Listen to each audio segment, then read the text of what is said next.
Deuteronomy 32 verse number 7, the title of our message, History. History. Okay? Kayo po ba nung nag-aaral, gusto niyo ba yung subject na history? Oh, some of you, yes. Some of you, ano. Ang mahirap lang naman sa history, yung mga minememorize na date. No? Yun naman yung mahirap talaga doon eh. Pero ako, ang gusto ko sa history, yung chismis ng history. No, yung mga, alam mo yung mga controversy, mga issues. Ayun. No, kapag kayo ng pinag-usapan mo sa history, ang daling tandaan. Napakadaling tandaan. No, for example, bakit ba namatay si Magellan? Kasi nangingialam siya dun sa away nila Lapu-Lapu at nung isa pang leader, chieftain. O, parang ganon. Pag yung mga, yun ang pinag-uusapan mo, madaling tandaan. Diba? Kaysa yung mga date, March ganito, March ganyan. Ang hirap tandaan. Okay? So para sa mga history teacher dyan, ang magandang pag-usapan yung chismis ng kasaysayan. No? Madali mo siyang matututunan. Babalik-balikan mo. No? Ilan yung babae ni Rizal, yung mga ganon. Diba? Okay? So ang Bible po na mga minamahal, the Bible or the Word of God, it records the antiquity of God's people. No, ang Bible po, hindi po ito fairy tale. No, hindi po ito hindi po ito legend lang or mythology. The Bible is a historical account. Okay? It is a historical account of God's people. In the Old Testament, it focused on the Abrahamic lineage, it focused on Israel, focused on the Jews, okay? And on the New Testament, okay, it focused about Christ and His bride, the church.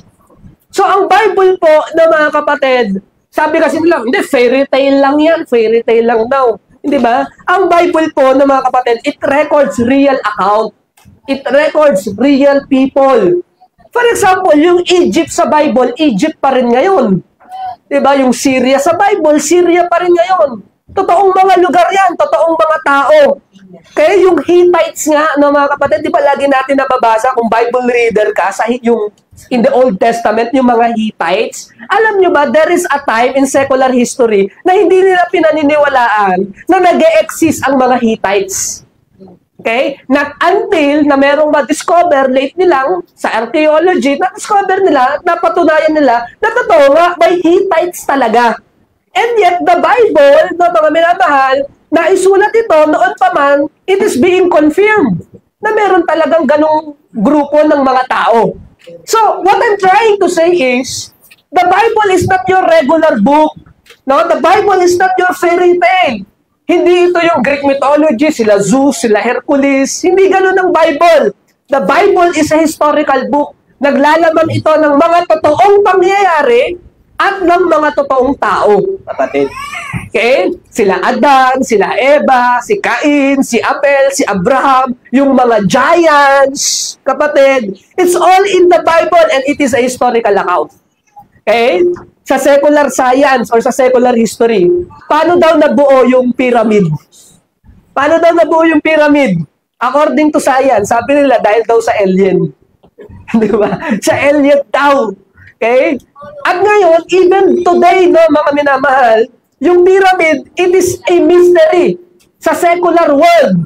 Kung paano nabuo yun.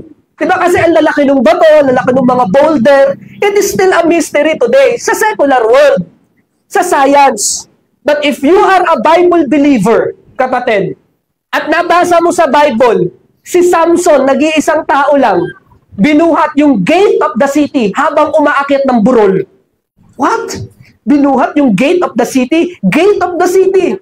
Okay? Gate of the city. Habang umaakyat ng burol.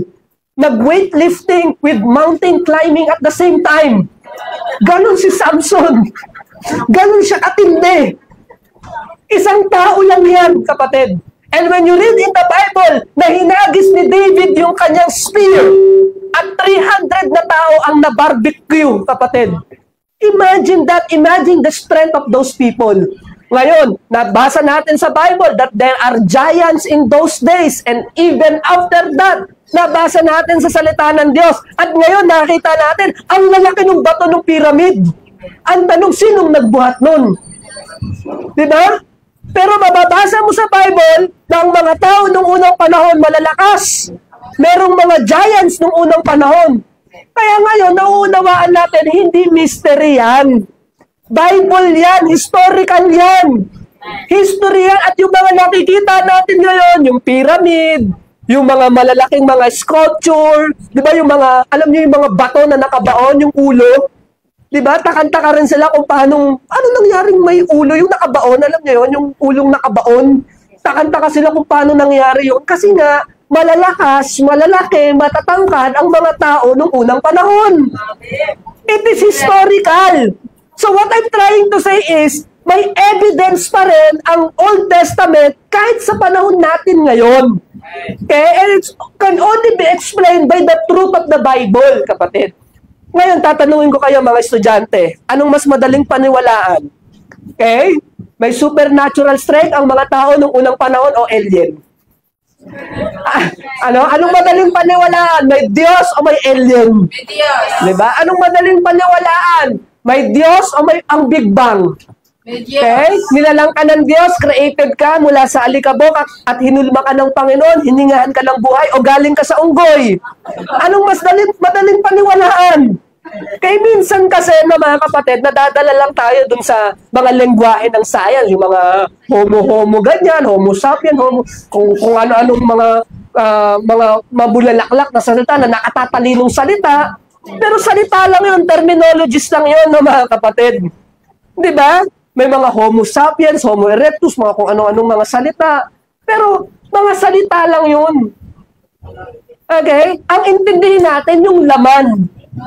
Diba, ang itinuturo ng science, galing ka daw sa malaking pagsabog. Tingnan mo nga yung mukha na yan, produkto ng pagsabog yan. Tingnan mo nga, hindi produkto ng pagsabog yan, produkto yan ng pagmamahal ng Diyos. Hinulma ng Panginoon, ayon sa intelihente ng Panginoon, you are fearfully and wonderfully made. The Bible is historical, kapatid. It is historical. Okay? So these characters are true people in real places. The Bible is an account of history in God's point of view. That is the Word of God. Okay? Kaya nga sa atin, hindi mystery. Bakit may pyramid?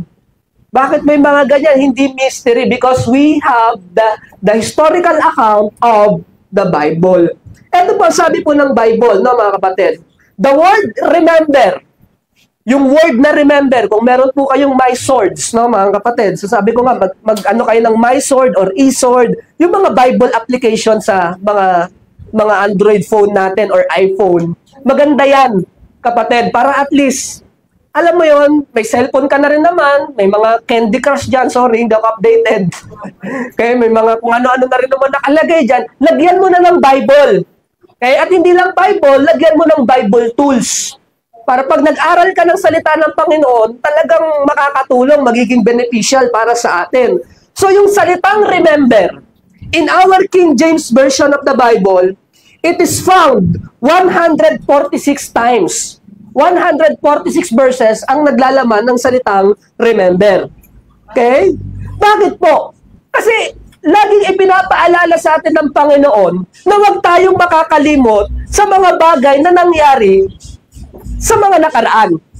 Okay? Huwag kang makakalimot. In Deuteronomy chapter 8, verse number 11, look at this. Deuteronomy chapter 8, verse number 11. Beware. Okay? Bantayan mo. Babala. Beware. Bantayan mo. That thou forget not the Lord thy God in not keeping His commandments and His judgment and His statutes which I command thee this day. Mag-ingat ka. Bakit? Baka makalimutan mo ang Panginoon.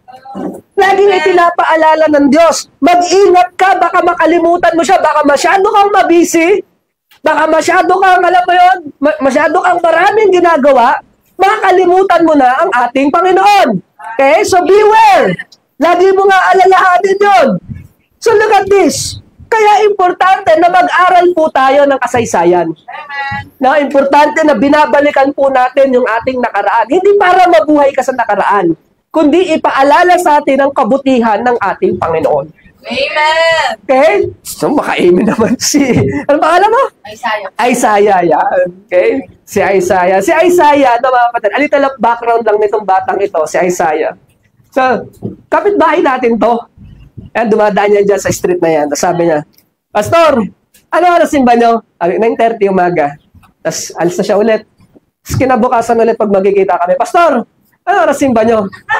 9:30 na umaga. Magkakasalubog lang kami, Pastor, ano oras simba nyo?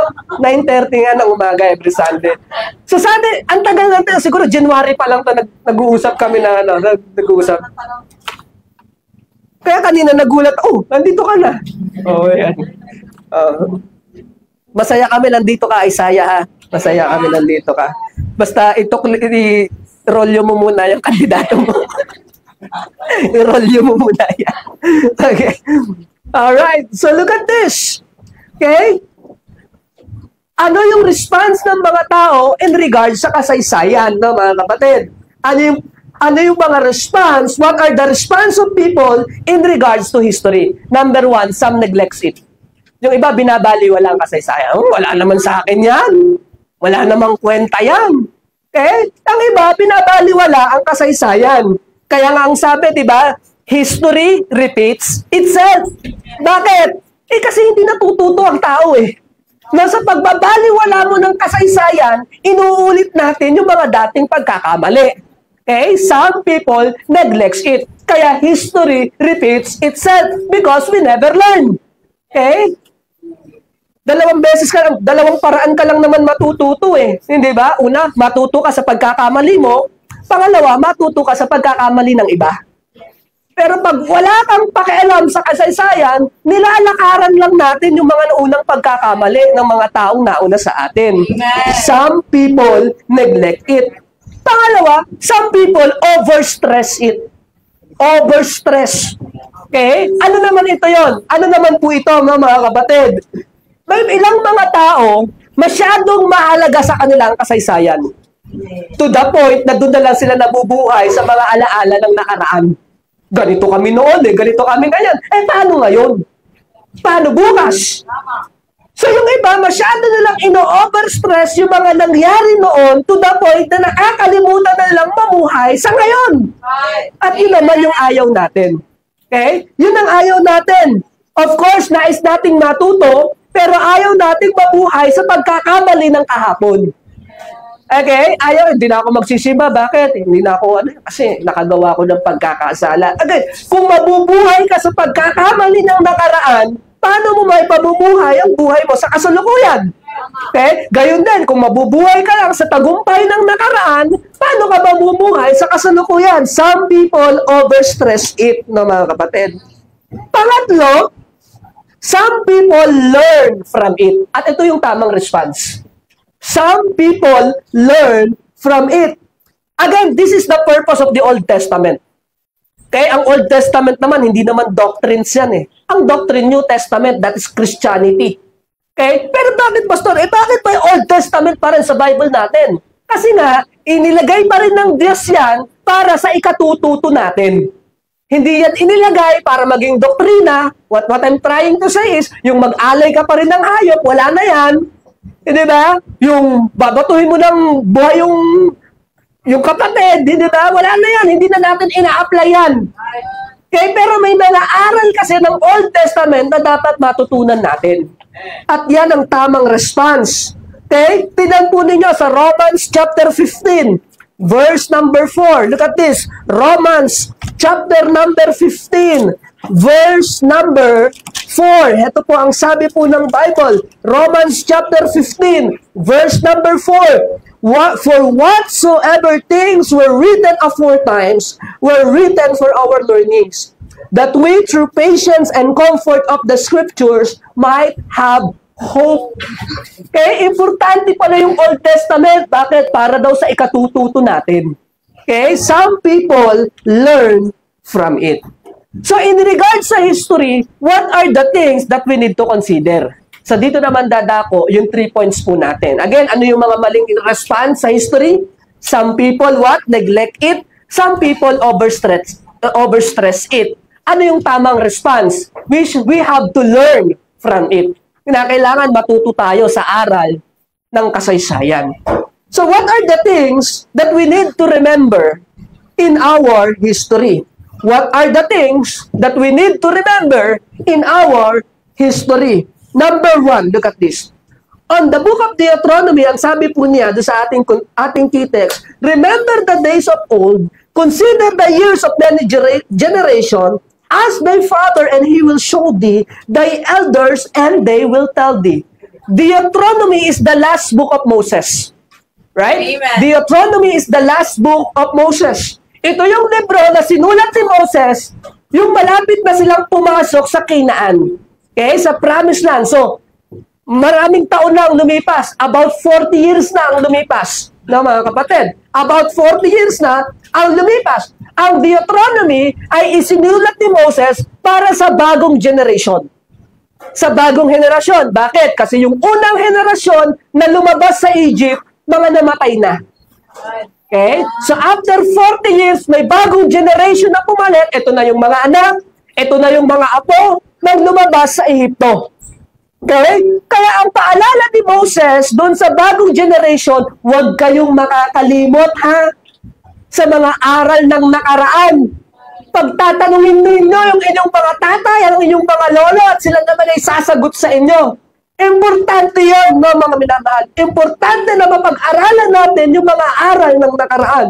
At ano yung mga bagay na dapat nating i-consider? Number 1, ang pangako ng Panginoon.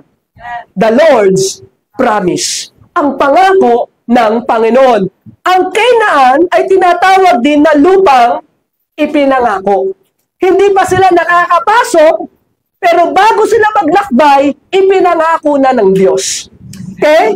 So sa usapin po ng kasaysayan, look at this, no, mga kapatid. Lagi mong tatandaan na ang pangako po ng Panginoon, ito po'y palaging matutupad. Walang ipinangako ang Diyos. Walang ipapangako ang Diyos sa iyo, kapatid, na hindi niya kayang tuparin. Okay? Pinapunin niyo ang tao pag nangako. May mga pangyayari, may mga pagkakataon, hindi natin na itutupad yung ating pangako. Okay? Yes, napapako yung ating mga pangako. Bakit? Dalawang bagay kung bakit. Number 1, dala ng sarili nating kahinaan. Diba? Dala ng sarili nating kahinaan. Tao ka lang eh. Tao lang ako eh. Kaya may mga pagkakataon, nangangako tayo, hindi natin natutupad kasi nawala yung ability natin para tuparin yung pangako na yun. No? Kapag ka medyo magaang ang ano mo sa buhay, may mga naipapangako ka, kaya lang kapag ka biglang nagbago yung sitwasyon, hindi mo na matutupad yung pangako. Nawala yung kaayaan eh. Kaya sa ating sariling kahinaan, normal sa tao yun, kapatid. Normal po sa tao yun. Okay? Minsan, gusto mo naman talagang tuparin yung iyong naipangako, pero kinulang ka sa abilidad para matupad ang pangako na yun. No, kaya yung ating mga kapatid, minsan nangangako tayo, kung masyadong dibdibin. Minsan naman kasi hindi talaga sinasadya. Okay? Kinakailangan maunawaan natin yun na minsan meron tayong kahinaan, no, mga kapatid. Kaya lang, pangalawang bagay, hindi na kahinaan eh. Hindi ba? Minsan, may mga tao talagang mangangako, wala talaga silang, alam mo yun, wala talagang intensyon na tuparin. Okay? Wala talaga sa puso niya na tuparin. Gusto lang niya mangako ng mangako, pero wala siyang commitment para tuparin niyon. Okay? Look at this, no, mga kapatid. Kaya nga sa Brother Gerald and Sister Tina, marriage contract. Okay? Kapag yan di mo tinupad, dahil kontrata yan, legal document yan, pwede kang kasuhan. Tama? Halimbawa, may kapatid tayo, nagpakasal, nag-asawa ulit. Anong kaso mo doon? Bigamy. Okay? That is case talaga yan, or adultery. Kaso talaga yan. Bakit? Contract yan eh. Hindi ba? Pero sa mata ng Diyos, hindi lang siya basta contract. It is a sacred act, no, mga kapatid. Sagrado po iyon sa mata ng ating pong Panginoon. At hindi lang siya dahil emotional ka, hindi ba? Kinakailangan meron kang commitment. Okay? Yun ang kontrata. Yun ang pangako. Merong commitment, no, mga kapatid. Pero look at this. Ang Diyos, hindi siya mahina para hindi tuparin ang kanyang pangako. Tama? Hindi mahina ang Diyos na hindi niya kayang tuparin ang kanyang naipangako. Of course, He has the ability para ma-fulfill ang kanyang pangako at hindi siya sinungaling. para hindi tuparin ang kanyang pangako. Kaya maaasahan po natin, mga kapatid, maaasahan po natin that God's promises are history in advance. Uulitin ko po magandang salita yun. God's promises are history in advance. Why? Because it will always come to pass. Palaging tutuparin ng Diyos ang kanyang pangako. So looking back, nangako ang Diyos sa kanyang mga tao nung unang panahon. Tinupad ba ng Diyos? Siyempre. Okay? And throughout history, mga kapatid, the Bible ay punong-puno ng mga pangakong natupad na at matutupad pa lamang. Amen. Okay? Kaya nga mapapansin po ninyo na mga kapatid, ilagay mo ang Bible sa textual criticism na tinatawag, sa science ng textual criticism, at tingnan mo yung mga fulfilled prophecy. Okay? Pag-aralan mo yung Quran, pag-aralan mo yung libro ng Hinduism, pag-aralan mo yung libro ng Taoism, pag-aralan mo yung libro ng Shintoism, pag-aralan mo lahat ng libro ng mga relihiyon, at tingnan natin yung fulfilled prophecies, kapatid. Okay? This is the science of textual criticism. The Bible is number one. Why? Because every promises sa Bible natupad na at matutupad pa lamang. Ganyan po ang salita po ng Panginoon.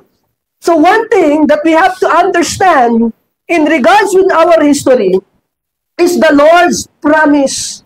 Okay? Ang pangako po ng Panginoon, ito po'y palaging matutupad. Alam niyo po, maraming pangako ang Diyos. Pati para sa iyo, pati para sa akin. But seek ye first the kingdom of God, and what will happen? And all these things shall be added unto you. That is the Lord's promise. Okay? But my God shall supply all your need according to His riches in Christ Jesus. That is the Lord's promise. Again, God's promises are history in advance. Sabi nung isang kapatid, nagtanong sa akin, Pastor, ano bang masasabi mo dun sa manifesting? Biblical ba yun, yung manifesting? Okay, sasagutin natin once and for all para maririnig na rin ang bawat isa po sa atin. Kapatid, yung faith sa manifesting, magkaiba yun. Okay? Ang faith, ang biblical faith, naaayon sa kalooban ng Diyos. Naaayon sa salita ng Diyos. Kaya mo siya kine-claim na mangyayari sa'yo, kaya mo siya kine-claim na matatanggap mo kasi inaaral sa salita ng Diyos. Faith cometh by hearing, and hearing by the word of God. So that is faith. Eh, Pastor, ano yung manifesting? Yung manifesting, basta gusto mo lang.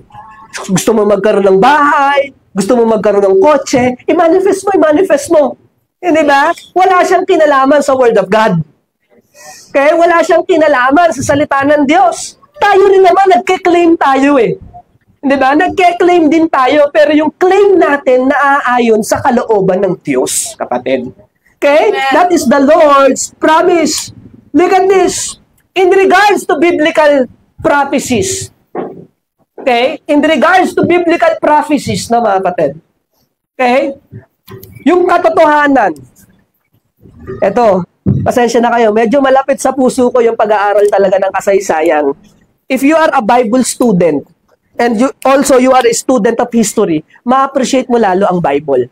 As in, ma-appreciate mo po ang Bible. Kailan naging state ang Israel? Kailan siya naging state? Ulit. Kailan naging state ulit ang Israel? 1948? After World War II. Okay? After World War II. Okay? Doon naging state ulit ang Israel. Alam nyo kung ilang taon nawala ang Israel sa pagiging bansa? Thousands of years, probably 2,000 years. And yet, after 1948, bansa na sila ulit. Walang ibang nation, walang ibang bansa ang may ganong uri ng kasaysayan na nawala sila for thousands of years, tapos na-establish ulit after thousands of years. Wala. Okay? Kaya yung katotohanan na meron pa ring Israel sa panahon natin ngayon, it is a proof, it is an evidence that God's promises ay palagi pong nangyayari, palaging natutupad. Okay? So look at this. the rapture, the second coming, the tribulation, the millennial reign, the new heaven and new earth. Lahat po yan pangako ng Panginoon. At lahat ng yan mangyayari. Amen. Sino na excited sa rapture? Amen. You praise the Lord for that. Biruin mo, hindi ka dadanas ng kamatayan, bigla ka na lang kukunin ng Panginoon. Amen. Diba? Minsan, ang hirap paniwalaan. Diba? Parang ang hirap ng, alam mo yun, ang hirap paniwalaan talaga ba mangyayari yun? Pero palibhasa, binabanggit ng salita ng Diyos, pinananampalatayahan lang natin. It will always come to pass. Look at this. The promises of God, no? It is a rock wherein you can put your trust. Okay? Ito po'y bato na saan pwede mo siyang sandalan. Pwede mong asahan ang pangako ng Diyos sa iyong buhay. Kapatid, huwag tayong mawawala ng tiwala sa Panginoon. Amen. Bakit? Subok na yan eh. Subok na yan. Tanungin ko kayo, meron bang ipinangako ang Diyos na napako? Wala. Walang pangako ang Diyos na napako. Katunayan, siya'y nagpapako para matupad ang kanyang pangako. God's promises. Number 2, kapatid, God's promises. Number 2, ano ba yung natutunan ko sa kasaysayan po kapag ito po ay pinag-aaralan natin? Number 2, the Lord's program. The Lord's program. Okay, another lesson from history is God moves in mysterious and yet effective way. Okay, tandaan po ninyo kapatid, pag pinag-aralan natin ng kasaysayan, ang Diyos may mga pagkakataon nag-i-intervene. Ang Diyos may pagkakataon na nakikialam. No? Nalala ko nung laban ni Joshua, ano nangyari? Tumigil yung araw. Diba? Tumigil sa paglubog yung araw. God can intervene. No, nangingialam ang Panginoon. God moves in mysterious and yet effective way. So look at this, no, mga kapatid. Nung Jericho, ano nangyari sa Jericho? Inikutan nila 7 times. Saan ka makakita? May ganong klaseng programa. Usually, pag makikipaggera, ihanda mo yung armas, ihanda mo yung mga sundalo, pero sila, inikutan nila yung Jericho 7 times. God moves in mysterious and yet effective ways. Red Sea, kapatid.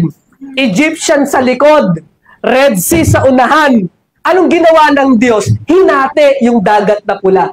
God moves in mysterious and yet effective ways. Kapatid, 40 years silang nag-wander sa wilderness. Hindi sila nagutom. Yung kanilang mga damit, yung kanilang mga sandalyas, hindi na luma. Pinakain sila ng Panginoon. Umulan ng tinapay galing sa langit. God moves in mysterious and yet effective ways, kapatid. I'm telling you right here and right now, kahit gaano ka-ordinaryo ang buhay mo, God can make it extraordinary for His glory, kapatid.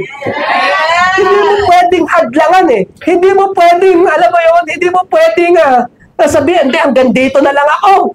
Kasi throughout history, nakita natin kung paano binangon ng Diyos yung mga taong nadapa, binangon ng Panginoon at inangat ulit. Nakita natin si David, nagkasala siya, ibinangon ulit ng Panginoon. Nakita natin si Moses, na pinalo niya yung bato, pero binangon ulit siya ng Panginoon. Ever since, nakikita natin, kapatid, yung rebellious attitude ng Israel, pero ibinalik sila ulit ng Diyos. God moves in mysterious and yet effective way. I'm here to tell you, kapatid, right here and right now, hindi pa tapos ang Diyos sa'yo. Kinakailangan lang mag-submit tayo sa programa ng Panginoon sa buhay ng bawat isa po sa atin.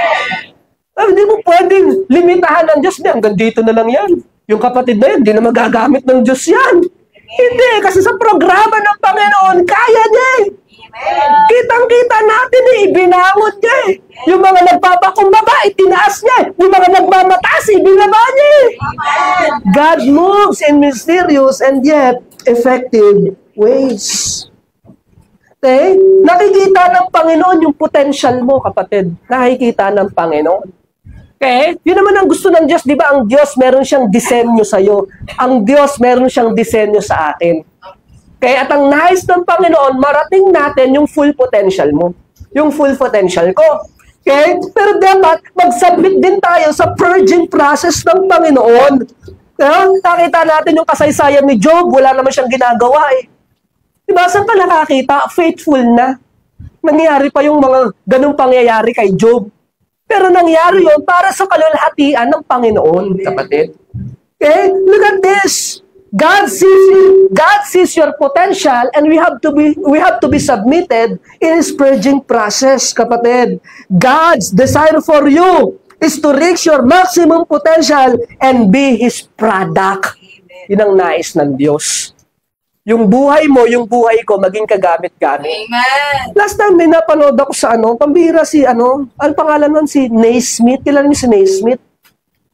Si Naismith, yes, hindi Joseph Smith, si Naismith, James Naismith, yung gumawa ng basketball. Yung gumawa, nag-invent ng basketball, the sport na basketball. Si Naismith. Okay? Kilala nyo? Hindi ko rin kilala eh. Pero nagulat ako, si Naismith pala is a Christian. He is actually a pastor, a minister. At alam niyo kung bakit niya ginawa yung basketball? Para makapag-share ng gospel. Amen. Yung palang purpose nun, kapatid. Kaya nagulat ako, talaga ba? Then, siyempre, hindi naman ako basta-basta nagpapaniwala sa mga napapanood ko sa Facebook. Hindi naman ako nagpapaniwala eh. Hindi, sinearch ko kay Meta, tinanong ko kay Meta, totoo ba? Totoo nga! Kaya totoo nga! So, tinreate niya yun, yung basketball, para i-share yung gospel. Imagine that. Amen. Mag-share na. Yun. Mag-share na. Amen. Kasi what I'm trying to say is, merong disenyo ang Panginoon para sa'yo. Tingin mo si pastor, kaya ko bang i-reach yung mga tao sa pamamagitan ng basketball sa katawan kong ito? Siyempre, hindi. Pero ang Diyos, meron siyang disenyo para sa akin. Amen. Okay? Si Brother Dennis, may disenyo din ang Diyos para sa'yo. Amen. Bawat isa may disenyo ang Diyos para sa atin. Okay? God's desire for you is to reach your full potential. Okay, look at this. The Bible is full of story of ordinary people who rise above expectation and did great things for God. Look at that. Ang Bible daw po ay punong-puno ng kasaysayan ng mga ordinaryong tao, no, na pinalakas ng Panginoon at naging dahilan ng kanilang buhay para i-glorify ang Panginoon. Amen. Number 1, the Lord's promise. Number 2, the Lord's program. And number 3, the Lord's product. The Lord's product. God is not finished with you yet. God is not finished with you yet. Alam mo ba, hinalintulad ka ng Diyos sa isang ginto. Kaya sabi po ni Job, no? And when He has tried me, I shall come forth as gold. Tingnan mo yung ginto, isa lang mo sa apoy, anong mangyayari? Mas lalo siyang magiging pure. Yes, mapapalis siya. Yung mga kasama niyang mga bato, matutunaw, mawawala, matitira yung ginto. Okay? Yung dayami, okay? Yung papel, isa lang mo sa apoy, anong matitira? Wala. Apoy ang matitira. Abo ang matitira. Pero yung ginto, kapatid, isa lang mo sa apoy, mas giginto pa siya. Mas lalo siyang magiging dalisay. At yun ang nais ng Panginoon para sa atin. Okay? Ang sabi po ng Bible, in the book of 1 Corinthians, all our works, lahat ng ating gawa, isasalang sa apoy. Okay? Yung iba daw ay equivalent ng gold, silver, and precious stones. Ano yung mga bagay na yan? Kapag isinalang mo sa apoy, mas lalong nagiging dalisay. Pero yung isa daw, equivalent ng wood, hay, and stubble. Kapag sinalang mo sa apoy, nasusunog lang. Kaya nga importante yung gawa natin, kapatid, gawa sa ginto. Anong ibig mo sabihin, pastor, na yung gawa natin, gawa sa ginto? Dapat dalisay yung gawa natin. Puro. Tama yung motibo ng mga gawa natin. Kaya ka nag-church kasi maganda yung dahilan mo, Panginoon. Diba? Kaya ka nagtatapat. Bakit? Kasi mahal mo ang Diyos. Alright? Ito naman si Isa. Hinaan mo lang yung pag-amen mo. bless na bless si Isaac, di ba? Bless na bless si Isa. Bless na bless. Talagang hinaan mo lang yung amen mo. Alright? So God's desire for you is to reach your maximum potential and be His product. Kaya yun ang nais ng Panginoon sa atin. To reach our full potential. In our conclusion, I'm sure matutuwa po kayo. Okay? Bawat isa po sa atin. Number 1, kapatid, in our conclusion, claim the Lord's promise. I-claim mo, pangako ng Panginoon. Pagtiwalaan mo siya. Kanina, we are talking about in our Sunday school, faith promise giving sa adult class. We are talking about it. Now, yung faith promise, it is a prayer putting your faith to God na, Lord, please give me additional income and I will give that to a missionary as a mission support. That is faith promise. Later on, isi-share ko sa inyo yan. Pero for the meantime, sa adult.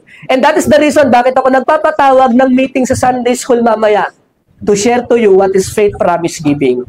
Okay? Kaya nagpapatawag ako ng meeting mamaya for the Sunday school teachers. Okay? Na-share na natin sa adult kanina. Let us claim the Lord's promise. Every promises of God is true. The key is God's will and faith. Yun ang susi, kapatid. Okay? Minsan, ipagkakaloob naman talaga ng Panginoon eh. Kaya lang, nawawalan tayo ng tiwala. Diba? Mga bara yan eh. Mga stumbling block yan eh.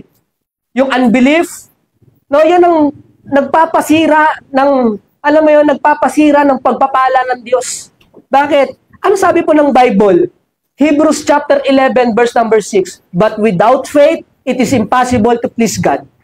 Okay? For we must believe that He is and He is the rewarder of them that diligently seek Him. Okay? Nakukulangan kasi tayo sa pananampalataya, kapatid. Claim the Lord's promise. Number 2, submit to the Lord's purging. Submit to the Lord's program. Minsan, kapatid, kahit masakit, hindi ba, yung ating paglilingkod, kahit medyo merong pagtitiis, ipagpatuloy natin. Kasama sa programa ng Diyos yun eh. Kasama sa programa ng Diyos yun. Alam mo, kapag ikaw nasasaktan sa gawain, isa lang ang ibig sabihin yan, inihahanda ka ng Diyos. Okay? Inihahanda ka ng Diyos. Okay? Let us submit to the Lord's purging. Ang sabi nga po ng Bible, walang trials na pleasurable. Walang trials na pleasurable. But it will surely benefits you. It will surely benefits you. Sometimes, hindi ba, pag tayo mga magulang, minsan pag may hinihingi yung anak natin, alam natin makakasama, we say no. No, hindi pwede. That is not pleasurable. Both for the parent and for the child.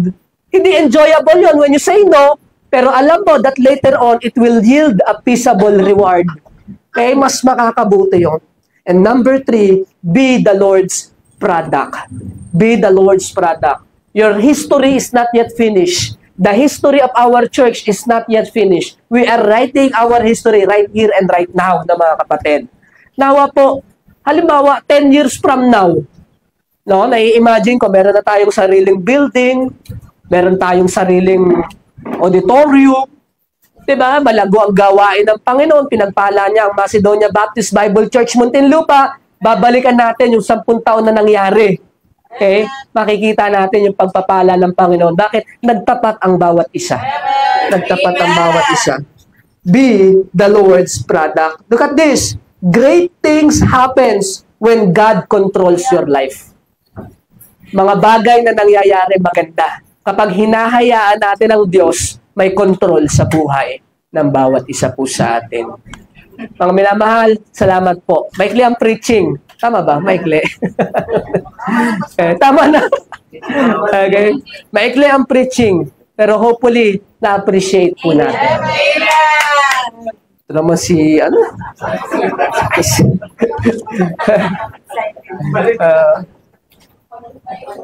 Sige po. Ano kasi ito? Ang naunawaan natin. Ano to eh? Very good.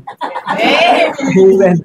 Alright, so sige po, tayo po lahat tayo mo po at tayo po yung manalangin. Ama namin Diyos na dakila at mapangyarihan po sa lahat. Thank you so much, Lord, for the preaching of Thy Word this morning. Salamat po. Thank you, Lord, for our history. Thank you, Lord, for the history of MBBC Muntinlupa. And looking forward, Lord, 1 to 3 years from now, 10 years from now, nandito pa rin po kami. Tapat na naglilingkod po sa inyo, ini-enjoy ang produkto ng inyong pong pagpapala. Salamat po, Panginoon, sa bawat isa, even for our visitors. Thank you so much, Lord. Maraming salamat po. This is my prayer. In Jesus' name, our Savior and Lord. Amen. So much po.